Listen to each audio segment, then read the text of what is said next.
Good morning, warriors. I literally just woke up like, I don't know, 30 minutes ago.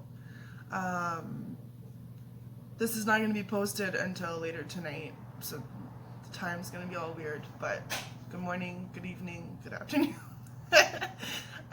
good day. So I wanted to continue the conversation about sexual assault today, for the April Awareness Month. I feel like it's already not talked about a lot, like enough. And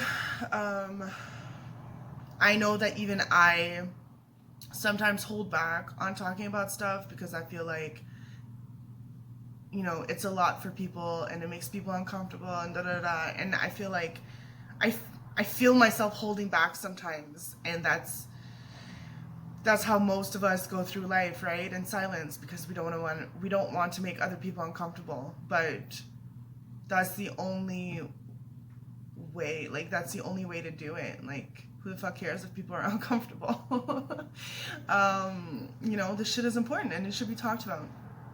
So, I do want to mention that I'm working on an article on Hub Pages about this, and so I'm not gonna go in like all the details that's going through my head because a lot of it is going in my article. I do want to point out that there's different terms for with different definitions, so which I talk about in my article, but I just want to mention them here.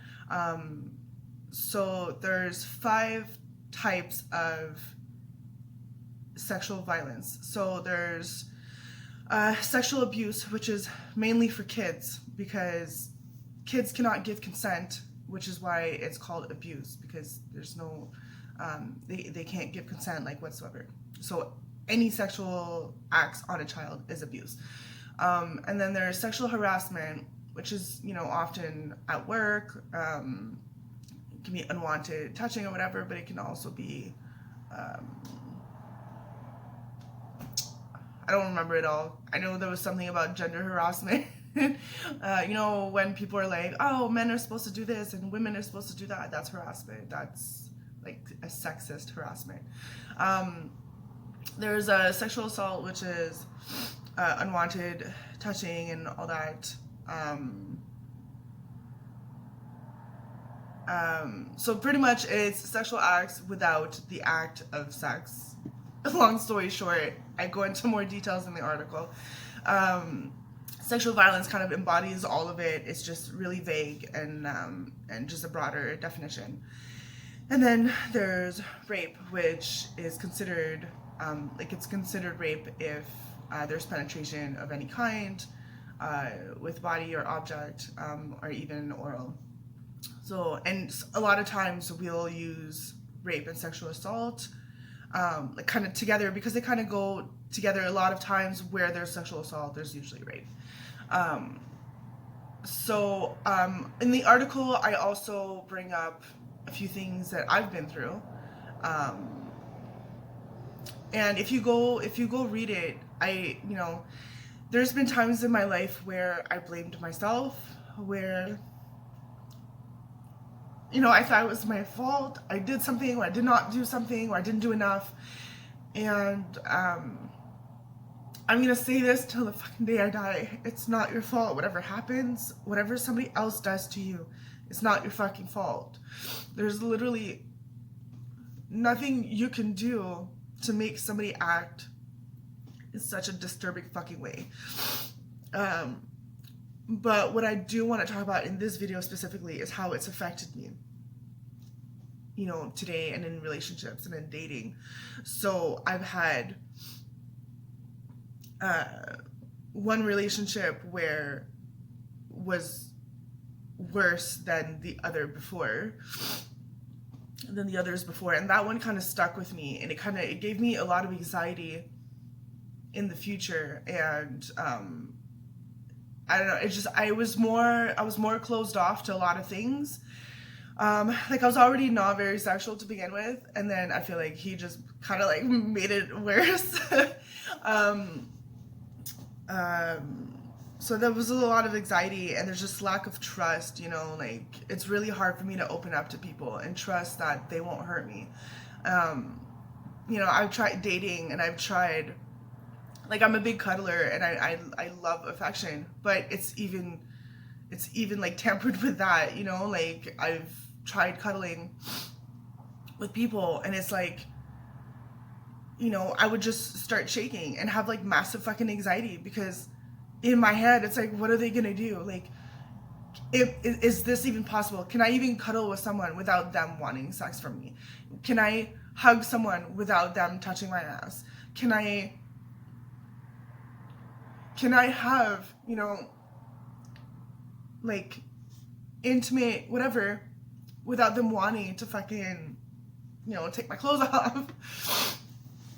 And in my head it's like, I have to be careful. Like, if I hug someone, it can't be too like over sexualized. It can't be too much touching. If I cuddle with someone, I hold back a lot, and I'll check myself the whole time, because I'm just like, I don't want to be a tease. I don't want to do anything that's going to make you think that I want something, you know? And it's just, I'm just on constant like high alert of like what's going to happen next. You know what I mean? And it's just like, it's fucking scary. Like, it's scary, and it just makes me wonder, like, if I'm ever going to be able to like get close to someone, you know? And it just really sucks, because then it's like you have to explain to these people, like when you're dating, you know, when you want to get close to someone, you know, then you feel the need to explain to these people why you are the way you are, and why you can't go further, why you can't make the next step, why this and that. And you know what? People tend to fucking leave, and people tend to just like fuck off from that, because I mean, who the fuck wants to deal with that?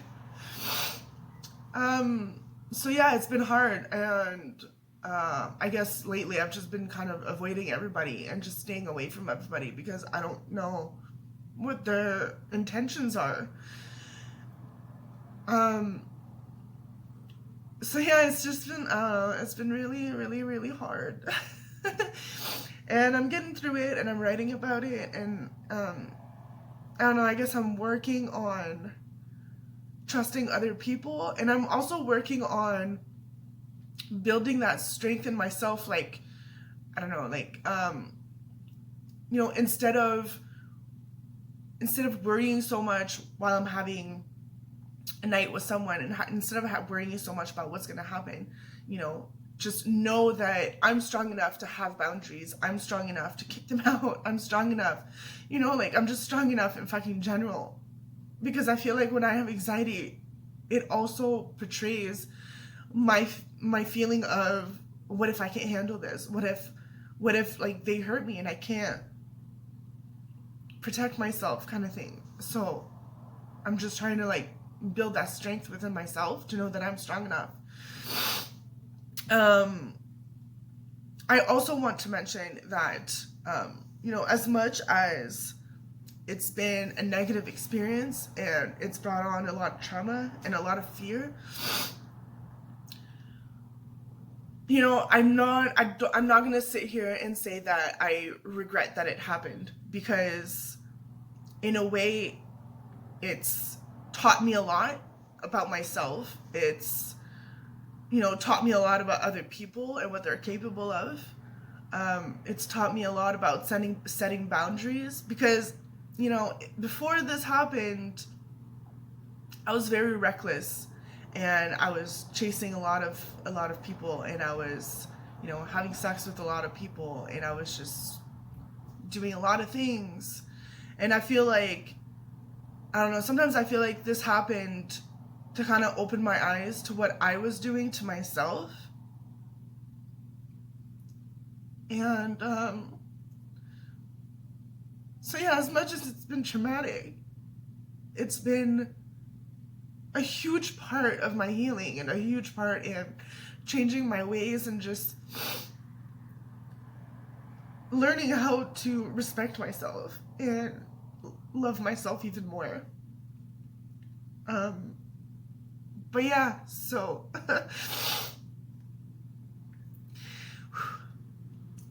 I love you. I just can't can't even talk anymore. I love you, and we'll see you next time.